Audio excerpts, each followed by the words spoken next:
सारा सारा दिन हो जाता है, रात गुजर जाती है, नींद नहीं आती। सोचती हूँ परमात्मा आखिर हमने ऐसा कौन सा पाप किया जिससे मेरे आंगन में एक पुत्र नहीं हुआ। उग्रसेन महाराज बोले हैं प्रिय ये तो परमात्मा की देन है। पत्नी कहने लगी महाराज हम भगवान की इच्छा समझ के तो हम गुजर कर ही रहे हैं, और वैसे तुम्हें मालूम है घर में सब कुछ हो लेकिन एक पुत्र न हो तो घर शोभा नहीं देता।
आइए श्री सुखदेव जी महाराज कहते हैं राजन परीक्षित इस समय पत्नी ने रोकर कहा है महाराज आंगन में कोई पुत्र नहीं है और बिना पुत्र के ये आंगन शोभा नहीं देता। समझा कर कहा है प्रिय भगवान सर्व सुख किसी को नहीं देता, कोई किसी बात से दुखी है तो कोई किसी बात से दुखी है। किसी के संतान नहीं तो वो संतान पाने के लिए दुखी है, किसी के संतान है तो वो संतान से ही दुखी है। ये संसार बड़ा विलक्षण है। बोले सुनो कि मैंने जब किया जब तस्वीर देखी और एक हंसता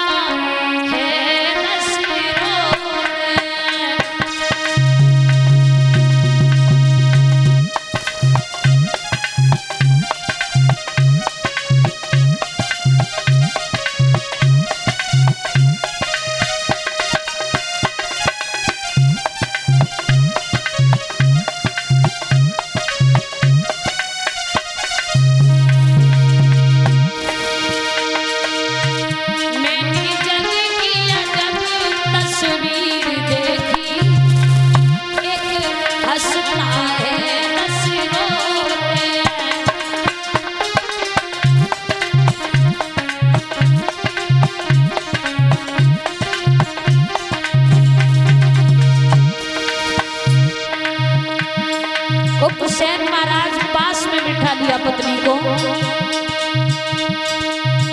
संसार में अगर एक सुखी है तो उसके पीछे 10 लोग दुखी हैं, इसलिए 2-4 सुखी हैं आँखों में, आंसू है करोड़ों आँखों में।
जवाब दिया, प्रिय सबसे अच्छी बात तो ये है, संसार में पुत्र हो जाने से, संतान होने से हम लोग भगवान का भजन पूजा पाठ नहीं कर पाते, क्योंकि भजन की बात बहुत दूर, हम तो अपना पेट तक नहीं भर पाते, क्योंकि हमें तो संतान की चिंता लगी रहती है।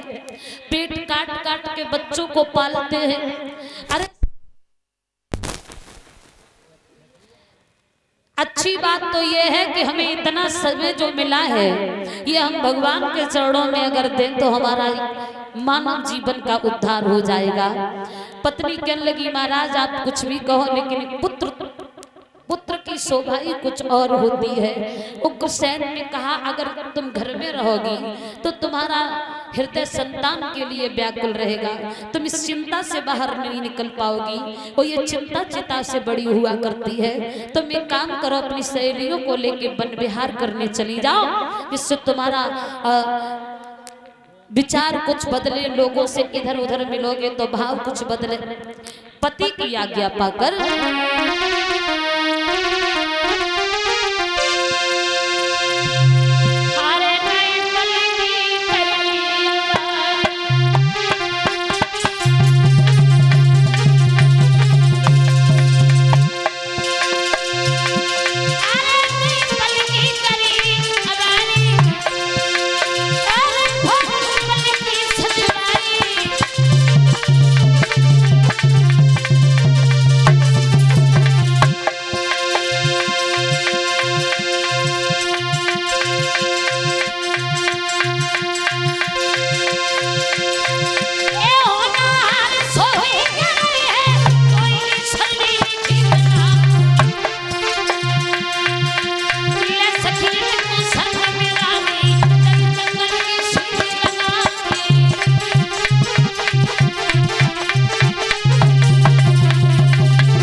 रथ पर सवार होकर सहेलियों को साथ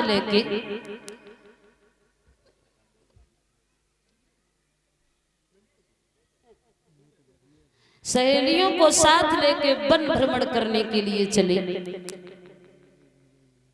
लेकिन श्रोता बंधुओं, भगवान की लीला भी बड़ी विलक्षण हुआ करती है। किसी को यही समझ में नहीं आता कब कहाँ किस वक्त क्या हो जाए। रानी पुत्र की चिंता में व्याकुल रहती है और जब पति ने कहा कि तुम बाहर भ्रमण करने चले जाओ तो एक दिवस वो पतिव्रता और पति की आज्ञा पाए रथ पर चढ़ सखियों सहित वह वन में पहुंची जाए। वन में पहुंची है। 1 से 1 रुपया श्रीमान अनार सिंह ताऊ जी, जिनके यहाँ भागवत कथा का आयोजन चल रहा है, उनकी ओर से हमारे पास में है।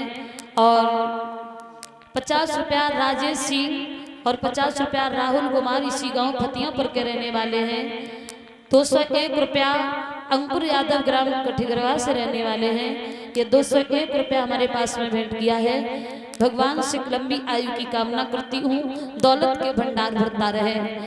भक्तों, जिस समय पवन रेखा बाग में भ्रमण करने पहुंची है, सुंदर सुंदर फूल खिले हैं।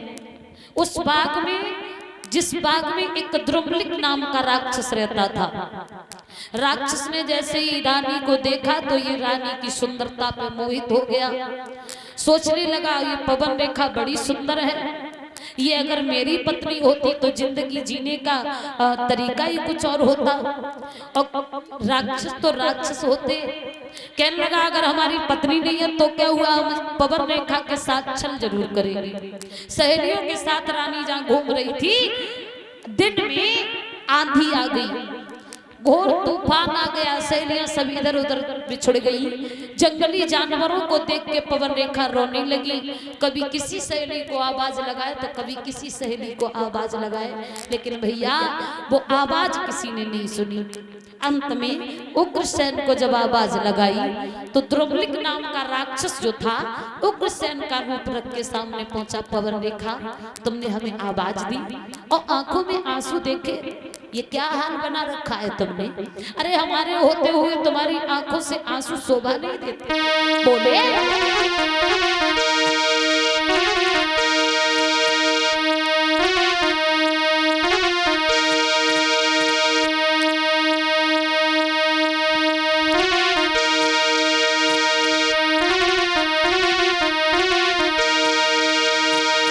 कि बोला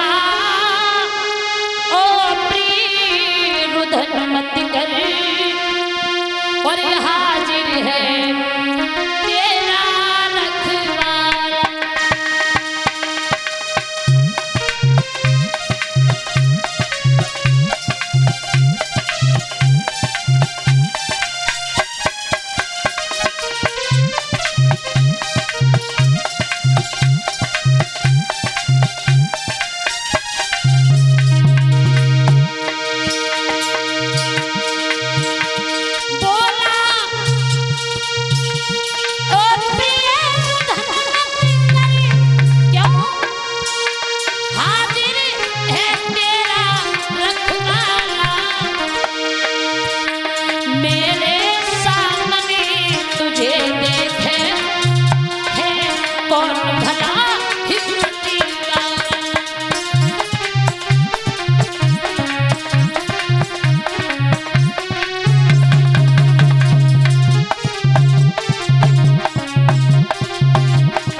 देखा, अरे हमारे होते हुए और तुम्हें कोई गलत दृष्टि से देख जाए ऐसा तो हो ही नहीं सकता।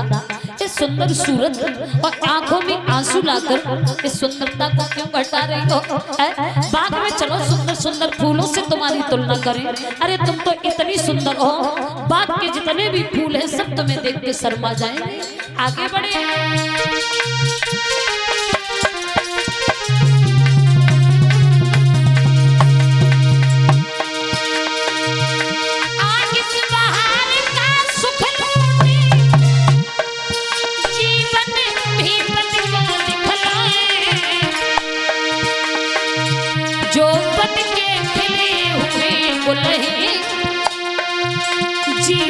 कैसे इनको शर्माए।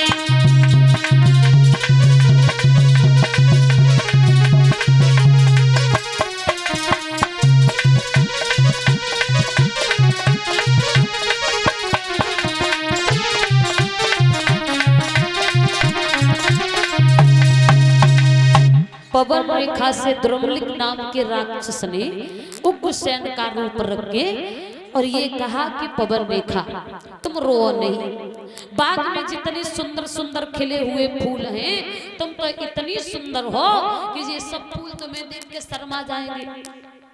पवन रेखा कहने लगी महाराज इतनी प्रशंसा न करो क्योंकि मैं इतनी प्रशंसा के लायक नहीं हूँ।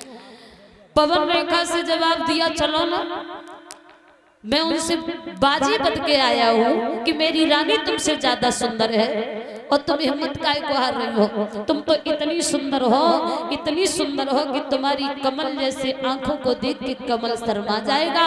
और एक काम करना,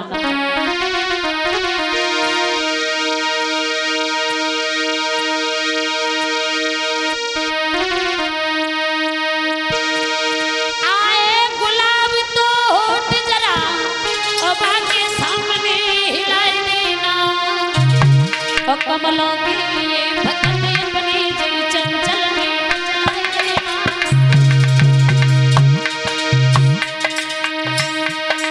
गुलाब अगर आए तो तुम्हारे गुलाब जैसे होठ काफी है, तुम्हारे होठों को देख के वो गुलाब शर्मा जाएगा। और आंखों की सुंदरता हम कहाँ तक तुलना करें।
हेलो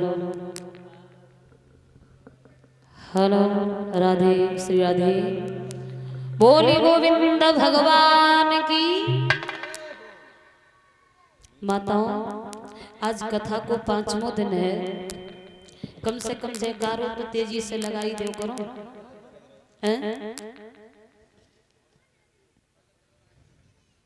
दोनों हाथ ऊपर उठा के एक बार तेज से जयकारा लगाओ। ये पीछे पीछे वाली पहले उठाओ हाथ, होशियारी करके सब काम धंधों करके आती जाके मैं के पश्चात तो लगे हैं।